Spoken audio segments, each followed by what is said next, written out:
그래서 좀 협소하니까 우리가 부흥한 것 같아요. 예, 꽉 찬 느낌으로. 매우 좋습니다. 자, 기도드리겠습니다. 하나님 감사합니다. 4월이 시작되었습니다.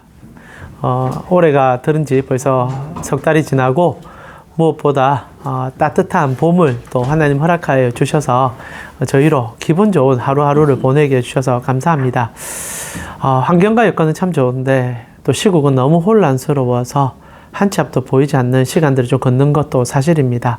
하나님, 환경이 좋은 만큼 또 시국의 안타까움도 주님 해결하여 주시고 또 이 답답한 마음을 가지고 주님께 예배하는 자들에게 하나님께서 이 계절에 맞는 시원함과 그리고 행복감과 그리고 주님으로 인하여 일어날 수 있는 마음을 허락하여 주셔서 오늘 또 잠시 세상을 잊어버리고 잊어버린다는 표현보다는 세상을 이겨내기 위한 그 힘을 오늘 예배 가운데 허락하여 주셔서 주님과 눈 맞추고 주님으로부터 힘을 얻어 주께 더 나아가는, 그래서 하나님, 세상을 이기신 주님으로 인하여 나도 세상 속에 주눅들지 아니하고 주님 말씀으로 일어서겠습니다라고 고백이 나올 수 있는, 고백이 우리 속에 터져 나오는 귀한 회복의 예배 되시도록 오늘 참석한 우리 캔코 선교회 지체된 모두에게 하나님의 크신 은혜를 다하여 주시옵소서.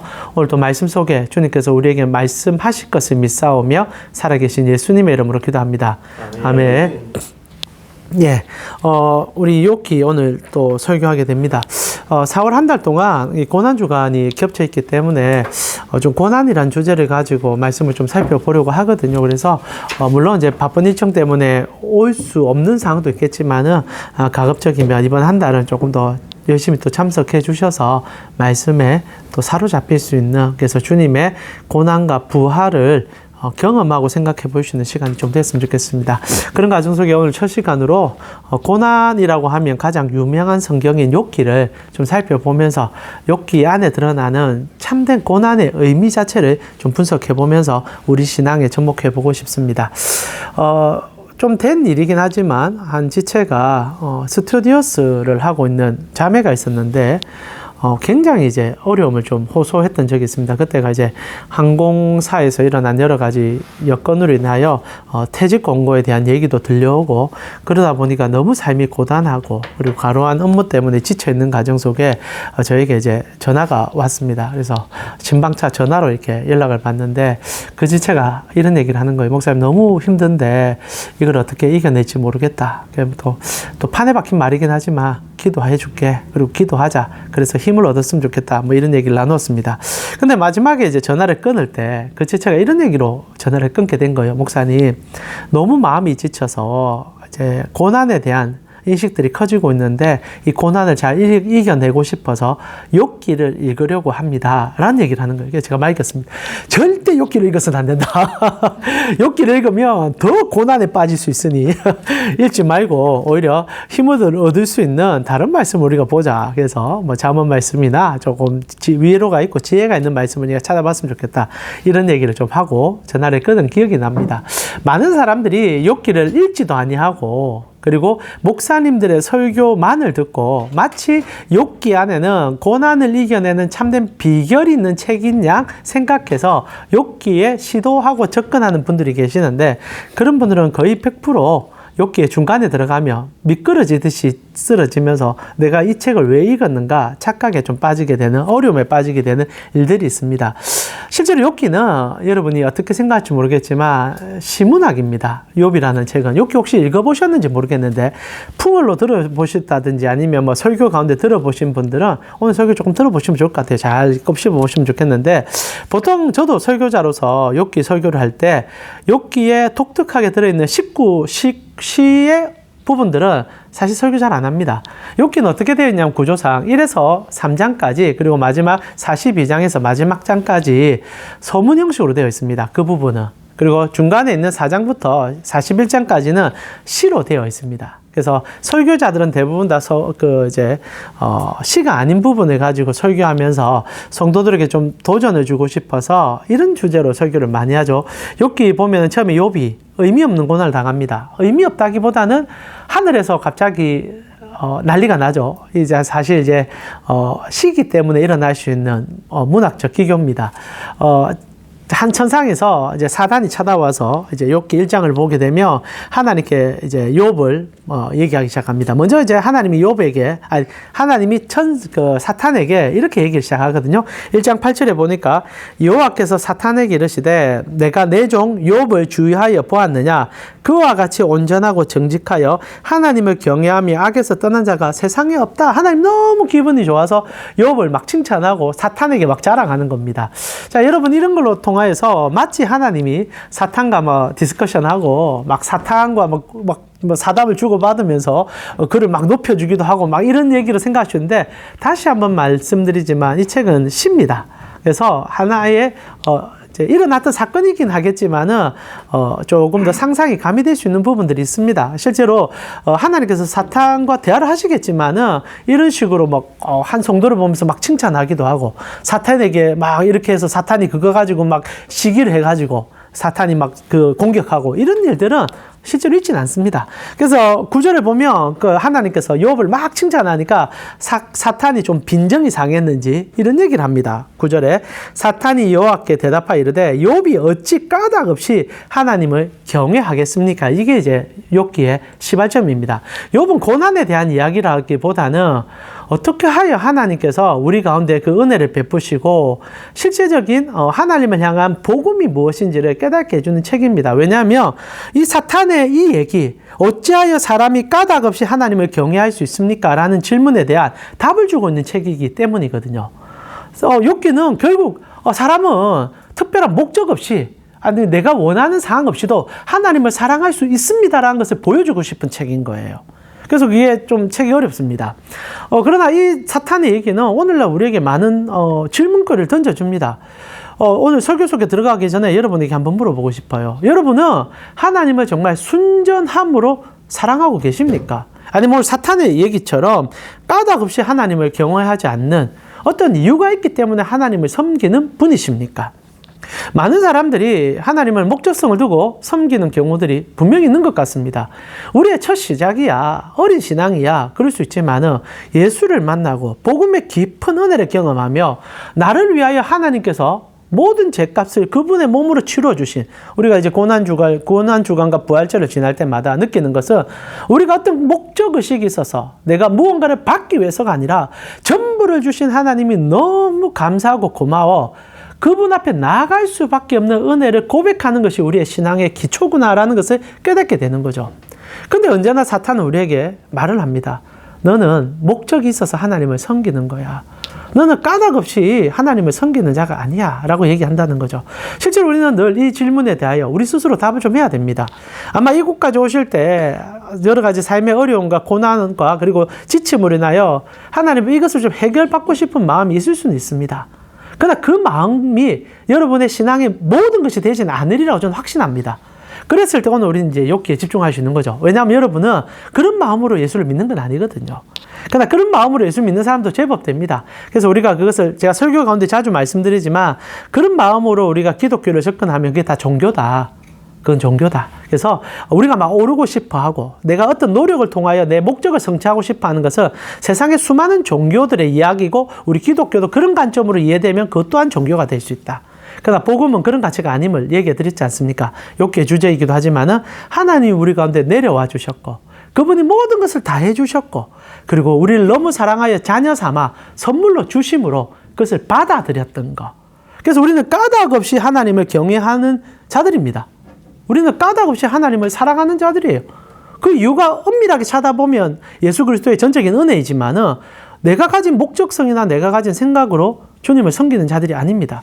이게 이제 욥기가 하고 싶은 얘기죠. 근데 이것을 실제로 우리가 다루지 않는 데 문제인 것 같아요. 욥기 설교할 때 대부분 다 욥이 이제 이렇게 고난을 당했을 때 하나님 앞에서 입술을 지킵니다. 욥기 2장에 보면은 막 자기 아내가 찾아와서 욕하고 죽어라! 이야, 대단한 여자지요. 근데 그게 저는 정말 힘들 때 나올 수 있는 고백이라고 생각해요. 얼마나 힘들면 그런 얘기 합니까? 욥이 대단한 거지. 우리 대부분 다 그런 사람들입니다. 근데 성경은 욥이 입술을 지켰다 얘기 딱 합니다. 그리고 나서 이제 그 다음에 이제 중간에 있는 시적 내용은 다 사라집니다. 그 설교하면 힘들거든요. 다 사라지고 마지막에 욥이 이제 하나님 앞에 이제 구원받습니다. 그러면서 하나님께서 욥에게 42장에 나타나서 2배 축복을 줍니다. 자녀도 2배. 자녀는 2배가 아니겠냐요. 자녀 다 잃어버렸지만 똑같은 숫자로 자녀를 주고 재산은 딱 2배로 다 줍니다. 그러면서 이제 설교의 이제 핵심은 이래 되죠. 하나님 앞에 아무리 원망이 나와도 입술을 지키니까 하나님이 그 마음을 높이 사서 복에 복을 더하여 주더라. 그래서 우리도 입술 잘 지키자. 신앙을 잘 지키자. 하나님 앞에 믿음을 잘 지키자. 그러면 복 받는다. 이렇게 해석하면서 욥기는 딱 이 부분으로 설교가 끝나는 경우가 많죠. 그러나 다시 한번 말씀드리지만 욥기는 그런 유치한 얘기를 하고 싶어 써진 책이 아닐 뿐 아니라 정말 까닭 없이 하나님을 사랑할 수 있는 자들을 향한 고난 속에서도 주님만을 찾을 수 있는, 고난의 답을 찾지 못해도 주님이 나의 왕이다라고 말할 수 있는 자들만을 누릴 수 있는 그 복에 대한 책이라는 거죠. 자, 그래서 오늘 우리가 욥기 속으로 좀 들어가 보았으면 좋겠습니다. 실제로 욥기의 안고는요, 시적인 부분에 있는 이 중간에 있는 욥의 친구들과의 담화에 있습니다. 여러분, 욥의 구조는요, 앞에 이게 서술 형태가 있는 저 천상에서 사탄과 하나님과의 대화, 그리고 까닭 없이 욥이 고난 당하는 사건까지가 사실 뭐 서론적인 부분이고요. 그 뒤에 이제 세 명의 친구가 등장하기 시작합니다. 그러면서 그 세 친구가 이제 욥하고 이제 얘기를 시작하거든요. 처음에는 세 친구가 욥에게 좋은 말을 많이 해줍니다. 너 정말 힘들지, 힘내라. 그리고 같이 옆에서 막 울어줍니다. 근데 그게 3일을 못 넘겨요. 딱 3일 후에 이제 일어나는 사건이 여러분의 신앙이 종교인지 복음인지를 판가름할 수 있는 바로미터로 제시된다는 거죠. 자, 먼저 좀 깨달아야 될 게, 그럼 욥이 정말 입술을 잘 지키고 신앙을 잘 지켜서 복받은 인생인가? 그건 아니라는 겁니다. 왜냐하면 여러분과 제가 읽었던 그 서술적인 마지막 부분인 3장을 읽으셨는데 1절에서 10절까지 한번 눈으로 한번 다시 보세요. 욥이 진짜 칭찬받을 만한 인물로 묘사되고 있는지. 지금 3장 1절에서 하는 얘기들 쭉 살펴보면요, 욥이 죽고 싶다는 얘기를 합니다. 내가 안 태어났으면, 엄마가 나를 안 낳았으면, 내가 왜 이런 고난을 당한지 이유를 모르겠다. 난 너무 힘들다. 사실 욥이 잘한 거 딱 하나 있습니다. 하나님 앞에 원망도 하고요. 나중에 하나님 앞에서 나 죽여달라고 하기도 하고요. 막 정말 막 미치겠다, 힘들다. 누가 입을 지켰다 그럽니까? 3장 넘어서면요, 입술 못 지켜요. 원망과 불평을 쏟아내지만 언제나 욥은 참 감사하게도 한계는 넘지 않아요. 그래도 하나님 앞에 하나님을 막 욕하고 하나님 저주하진 않고요.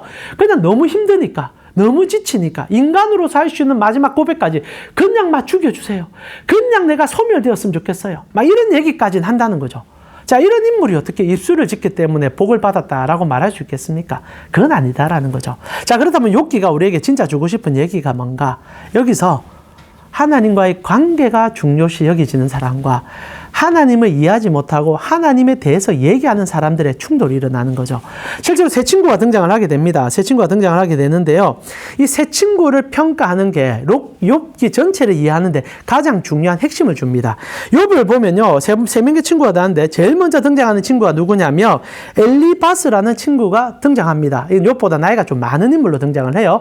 욥도 나이가 적지 않은 인물이지만 엘리바스라는 인물은 욥보다 나이가 좀 많습니다. 근데 여러분 조금 아셔야 되는 게, 지금 욥과 대화를 나누는 세 명의 친구, 이 토탈에서 4명 전체가 당시에 최고의 신학적 관점을 가지고 있는, 그리고 뭐 물론 기록된 성경이 있지는 않았지만은 하나님에 대해서 누구보다 탁월한 지식을 갖고 있는 신학자들의 무리였다는 겁니다.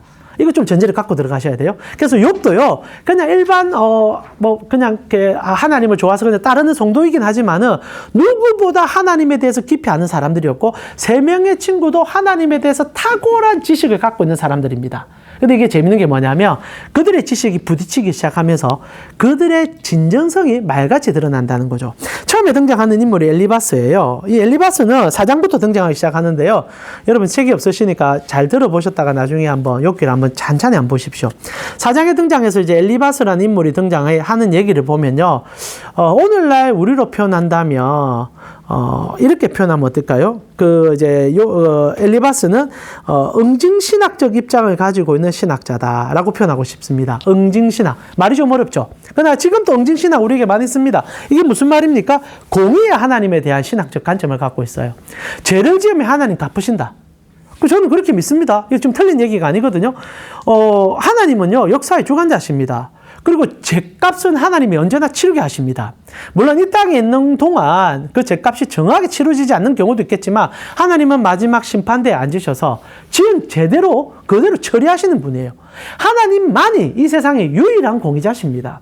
그래서 이 엘리바스라는 인물은요, 그 하나님이 참으로 공의롭다는 것에 신학적 관점을 펼쳐내며 욥에게 그 얘기를 하는 인물이에요. 한번 제가 읽어드릴게요. 욥기 4장 7절에 보니까 엘리바스가 이런 얘기를 해요. 여러분 기록 한번 들어보시면 돼요. 생각하여 보라. 죄 없이 망한 자가 누구인가? 정직한 자의 끊어짐이 어디 있는가? 내가 보건대 악을 밭갈고 독을 뿌리는 자는 그대로 거두나니 다 하나님의 입 기운에 멸망하고 그의 콧김에 사라진다. 그래서 엘리바스는 설교 가운데 이제 욥과의 대화 가운데 이 신학을 계속 유지합니다. 죄 지으면 망하는 거야. 죄 지으면 하나님이 갚으시는 거야. 여러분 이거 틀렸습니까? 저는 이거 맞다고 생각하고요. 하나님은 분명히 그래 하십니다. 역사 속에서 하나님은 언제나 일하십니다. 그런데 중요한 것은요, 욥에게는 이게 맞지 않았다는 게 문제죠. 실제로 엘리바스가 이렇게 응징식 신학이라 부를 수 있는 하나님의 공의적인 신학을 설교하는데 욥이 아무리 들어도 자기에게 너무 맞지 않는 거예요. 그러나 중요한 것은 사람이요, 이게 참 간사한 게 너 잘못했잖아라고 생각하면 내가 아무리 깨끗하게 살아도 잘못한 게 떠오릅니다. 여러분, 정말, 어저께 제가 여러분 붙잡고 갑자기 얘기합니다. 무당들이 이거 잘 쓰잖아요. 갑자기 딱 붙잡고요.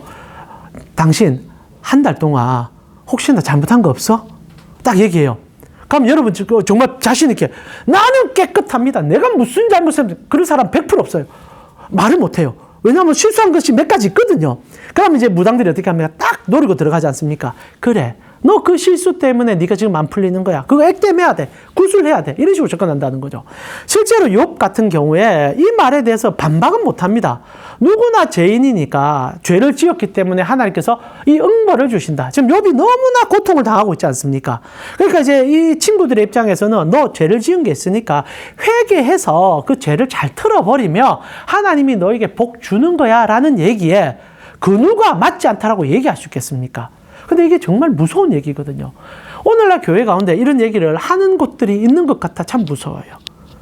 여러분, 죄 앞에 자유로울 사람이 없는데 마치 그 죄책감을 유도함으로 성도들이 그 죄책으로 인하여 무리하게 그리고 정말 내 삶에 그렇게 하지 않아야 될 것까지 끄집어내림을 통하여 교회에 헌신하게 만들고 헌금하게 만드는 곳들이 있다라는 겁니다.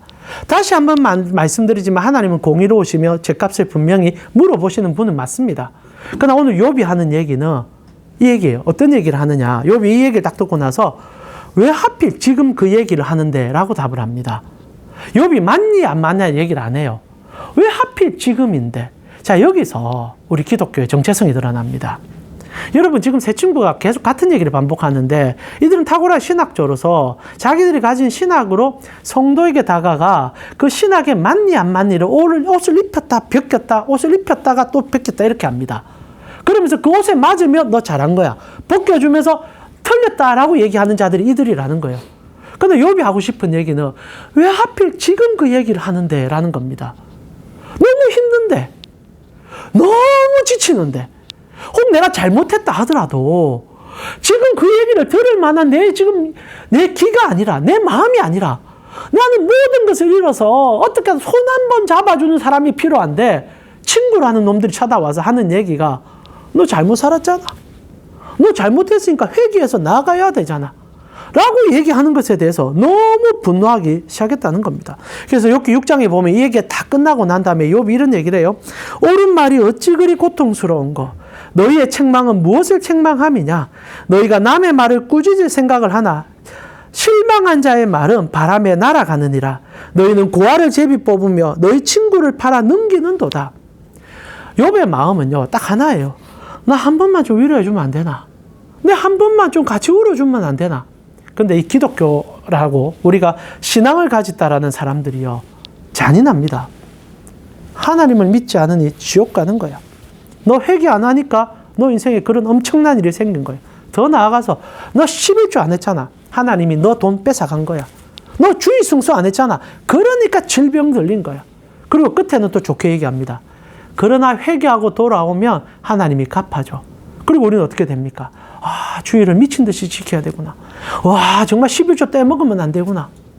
그런 그러면서 하나님을 돈으로, 하나님을 날짜 하루 지키는 분으로 깎아내리는 일이 생긴다는 거예요.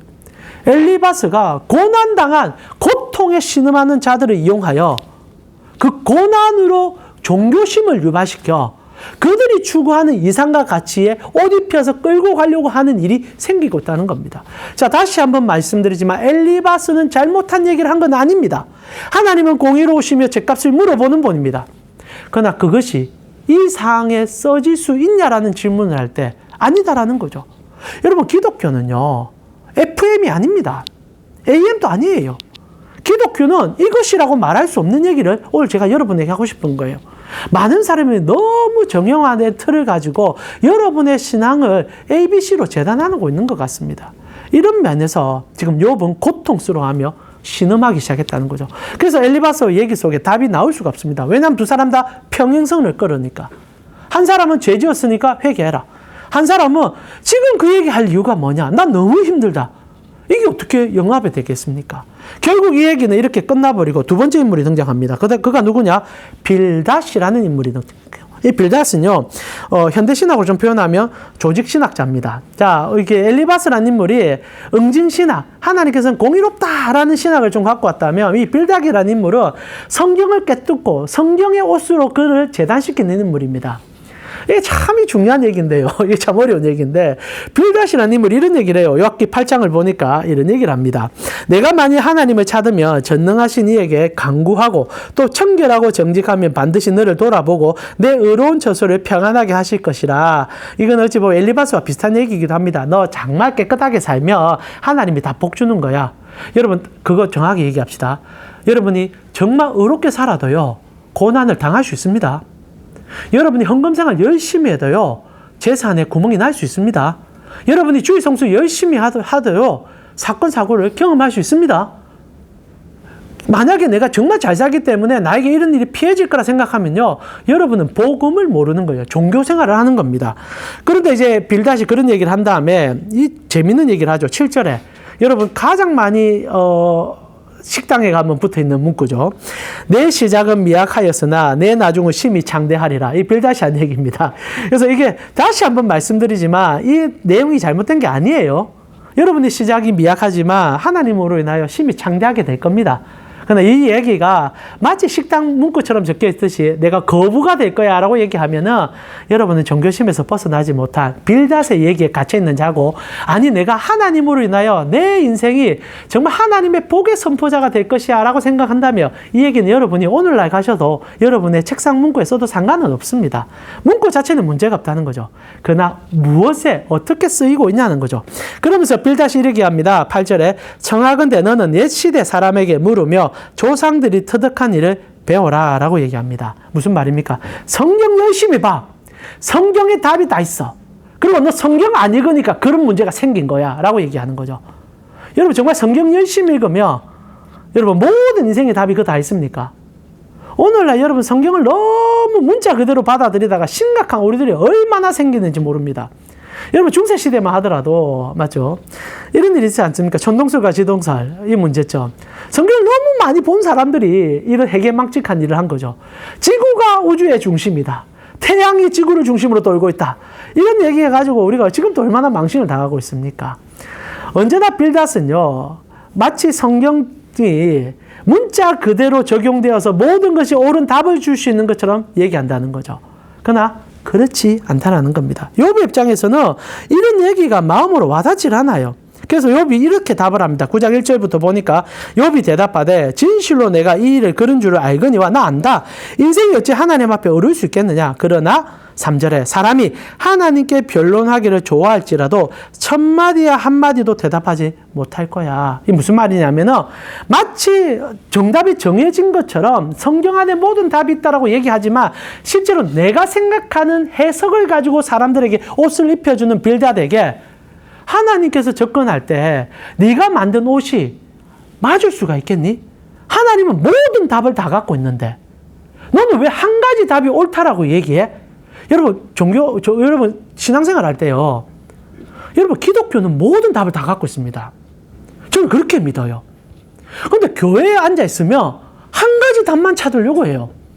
여러분이 저 맞닥뜨린 현실과 여러분이 살아가는 삶의 모든 일들은요, 단순하게 답을 내릴 수가 없습니다.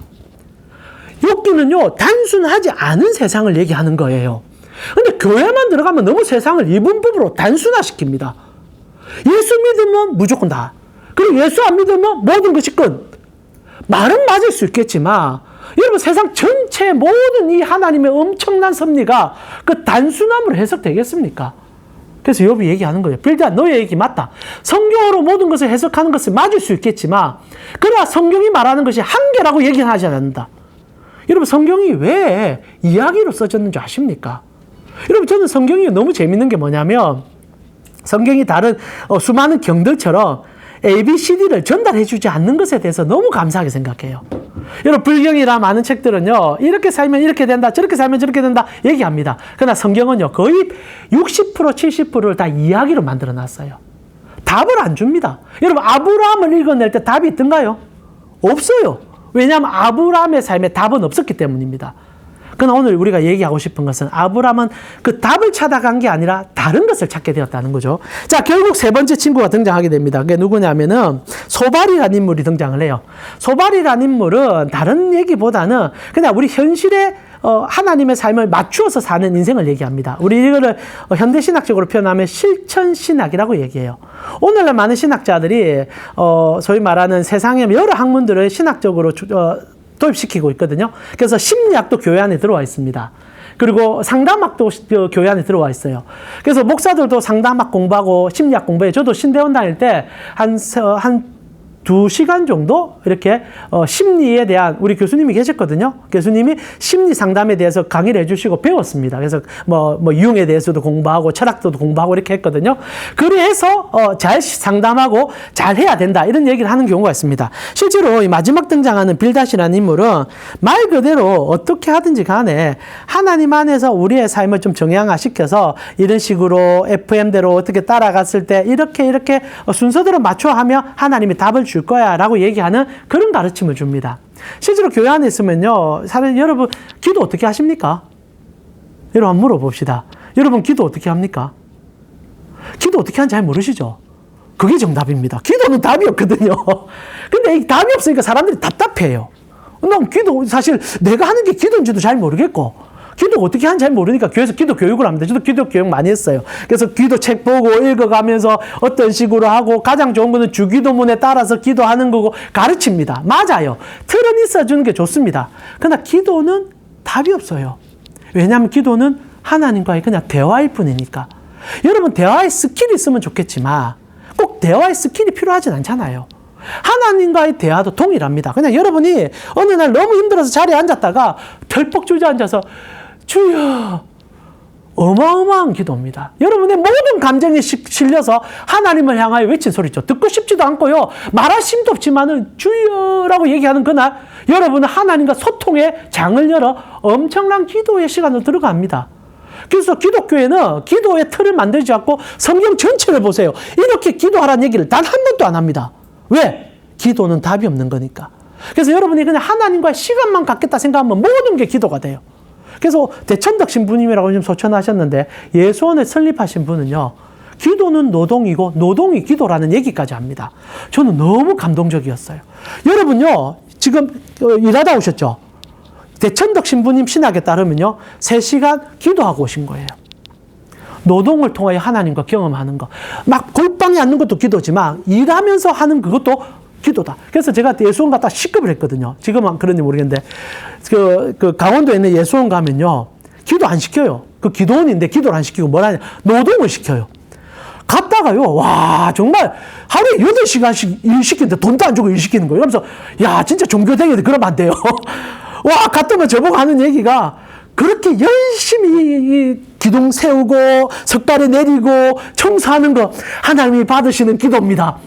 그래서 정말 일주일 내도록 죽도록 일하다가 밥 몇 그릇 얻어먹고 그러면서 감사하고 내려왔거든요. 그래서 지금도 너무 고마운 게 기도의 패러다임을 바꿔줄 수 있는 행동이어서 감사하지만 그런 식으로 해서는 안 되죠. 그런 식으로 일 시켜놓고 입술 닦고 내려가라.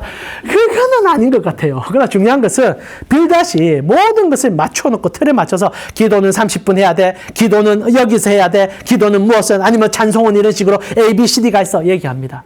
욥이 얘기합니다. 그런 얘기 하지 마. 나에게 그런 얘기 하지 마. 그것은 나에게 필요한 게 아니야. 그래서 13장에 나의 눈이 이것을 다 보았고 나의 귀가 이것을 다 깨달았느니라. 너희 아는 것을 나도 아노니 너희만 못하지 않으니라 라고 얘기합니다. 너가 다 아는 얘기 하는데 딱 한마디 하는 거예요. 지금 나한테 왜 그 얘기 하는데? 욥은 이 얘기를 계속 반복합니다. 이런 식의 얘기가 3번 반복됩니다. 여러분 벌써 지루하고 있기 때문에 마치겠습니다.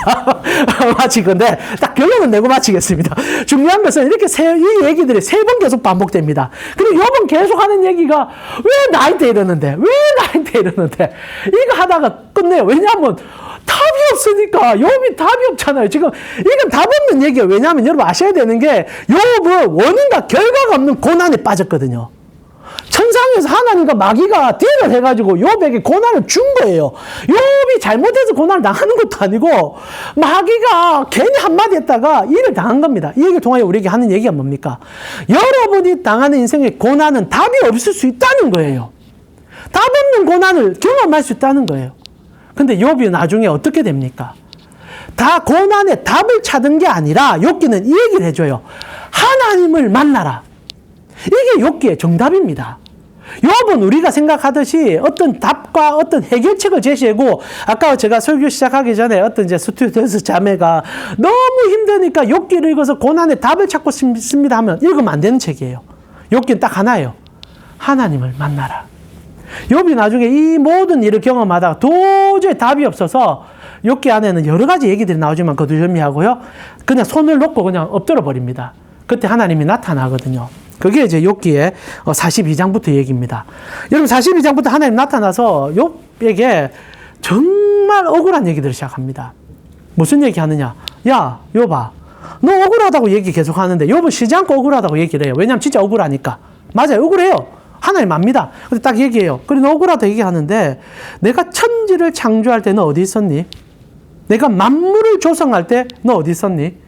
내가 저 세상에 있는 것들을 만들 때 너 뭐 했니? 욥이 뻥 치는 거죠. 자기는 답을 듣고 싶었는데 하나님은 내가 천지를 창조하며 내가 너희를 운행할 때 너 도대체 뭐 했는데? 라는 얘기를 듣고 싶었던 건 아니었다는 거죠. 근데 재밌는 게 뭔지 아십니까? 욥기는 그 얘기를 다 들어요. 그냥 멍청하게 들어요, 욥이요. 빠바박 하나님 쏘아내요. 쏘아내면서 막 자기의 전능과 천지를 창조하는 하나님의 섭리를 쏟아내는데 욥이 마지막에 이런 얘기를 합니다. 이런 얘기를 해요. 38장을 보게 되면요. 그때 여호와께서 폭풍 가운데 일어나서 이 얘기를 쭉 하고 나서 욥이 42장 1절에 욥이 여호와께 대답하여 이르되 주께서는 못할 일이 없사오며 무슨 계획이든지 못 이루실 것이 없는 줄 압니다. 무지한 말로 이치를 가린 자가 누구이며 나는 깨닫지 못한 일을 말하였고 스스로도 알 수 없음에 헤아리지도 어려운 일을 말했습니다. 내가 말하겠사오니 주는 들으시고 내가 주께 묻사오니 주여 내게 해주십시오. 내가 이때까지는 귀로만 주님을 들었는데 이제는 눈으로 주님을 뵙습니다. 그러므로 내가 스스로 거두어 드리고 이때까지 내가 했던 모든 말 거두어 드리고 틀끌과 제 가운데 회개하겠습니다. 라고 얘기합니다. 그러고 나서 욥은 복을 받고요. 끝납니다. 이게 무슨 책입니까? 근데 이게 복음입니다. 여러분 복음이 뭡니까? 하나님을 만나는 거예요. 여러분의 인생의 답을 찾고 싶겠죠. 그러나 이 세상 속에 그 답을 찾기 이전에 그 답의 모든 것의 근원이 되신 하나님을 여러분이 만났음을 잊지 않는다며 우리가 다른 것으로 답을 찾는다는 것은 굉장히 어리석은 답이 될 수 있다는 겁니다. 지금 우리가 고난주간을 향해서 달려가고 있죠. 여러분 우리가 받은 복이 뭡니까? 여러분이 사업에서 잘 되고 직장에서 승진하는 복을 받았습니까? 아니에요. 여러분이 받은 복은요. 천지를 창조하신 욥에게 얘기했던 그 하나님이 나 한 사람이 너무 사랑스러워 인간이 되어 우리 가운데 내려와서 당신의 몸을 다 찢고 우리에게 사랑한다고 말해주므로 그 사랑의 시발점으로 시작된 은혜의 시간을 걸어가는 것이 우리의 신앙입니다. 그런데 우리가 자꾸 그것 외에 그리고 그 하나님의 사랑 외에 다른 무언가로 우리가 하나님 앞에 나아가려고 하니 하나님이 주신 그 복음의 은혜가 자꾸 가려진다는 거예요. 사실 제가 여러분에게 오늘 하고 싶은 얘기가 참 많이 있지만은 두 가지만 얘기하면 마무리하겠습니다. 첫 번째는요. 교회의 폐악 중에 하나가 교회에서 만들어진 형식을 가지고 사람을 너무 쉽게 생각한다는 겁니다. 여러분 부탁드리고 싶은데 고난에 누군가가 접했을 때 여러분이 해줘야 될 것은 딱 하나입니다. 너 왜 교회 안 와? 너 왜 예배 안 드려? 그래서 너 힘든 거야 라는 말은 입을 닫아 주십시오. 그냥 옆에 가서 손만 잡아 주시면 돼요. 욥이 원했던 건 그 딱 하나입니다. 근데 그 얘기를 안 해주니 엄청난 말도 안 되는 얘기를 하다 결국 하나님이 자신이 창조주임을 드러내는 사건까지 온 거예요. 교회가 너무 답답하게 가고 있다는 겁니다. 실제로 이 일은 간단했어요. 새 친구가 차다가 그냥 같이 안고 울어주면 끝났습니다. 일주일 내도록 같이 울어주고 손잡고 나도 답을 모르지만 나도 하나님의 뜻을 모르겠지만 여봐 이렇게 돼서는 안 돼. 우리 함께 하잖아. 우리 같이 있잖아. 너 한 번만 힘내주면 안 되겠니? 하나님 살아계셔. 하나님이 너와 함께 할 거야. 하나님 너 지켜줄 거야. 그 말을 못해서 이 사단이 났다는 것이 욥기의 주제예요. 나아가 두 번째, 하나님께서요 여러분 인생의 답을 다 지고 있음을 믿어달라는 겁니다. 이해할 수 없는 고난도 사실은 하나님은 알고 계세요. 그런데 하나님이 말하지 않을 때는 그 말하지 않는 이유가 있다는 겁니다. 믿음은요 답을 얻는 게 아니라 신뢰를 동반하는 관계의 여정이에요. 여러분 예수를 믿었어요. 근데 왜 믿습니까? 답을 얻어서 믿는 게 아니잖아요. 하나님이 나를 위해서 죽어줬으면 알기 때문에 믿는 거잖아요. 생명까지 버리신 분이 나를 위하여 해코지할 일이 없음을 알기 때문에 나아가는 거잖아요. 그렇다면 내 인생에 이해하지 못하는 어려움이 찾아와도 하나님 손잡고 가야 된다 이 얘기를 하고 싶은 책이 욥기라는 겁니다. 더 가서는 안 될 것 같아요. 여러분 너무 힘들어하고 계세요. 자, 기도하고 마칩시다. 예. 자, 오늘 어쩌다 보니 설교가 너무 좀 길어져서 죄송합니다. 그러나 오늘날 우리가 너무 많이 교회 틀에 맞춰져서 교회에 예수의 옷을 입은 게 아니라 교회의 옷을 입어가지고 교회가 추구하는 방향으로 성도를 재단하다 보니 우는 자의 이웃이 되어주지 못하고 신음하는 자를 안아주지 못하고 종교적 잣대로 이 바리새인과 똑같은 행동을 하고 있지는 않는지 돌이키게 됩니다. 이 시간 여러분이 당부합니다. 이 고난주간에 고난이란 주제를 얘기하는데 오늘은 우리의 고난이 아닌 우리 이웃의 고난을 생각하면서 여러분 힘든 자에게는 손잡아줌이 필요하고요. 안아줌이 필요하고 같이 있어줌이 필요하고요. 그러려고 하나님이요 우리 가운데 오셨잖아요.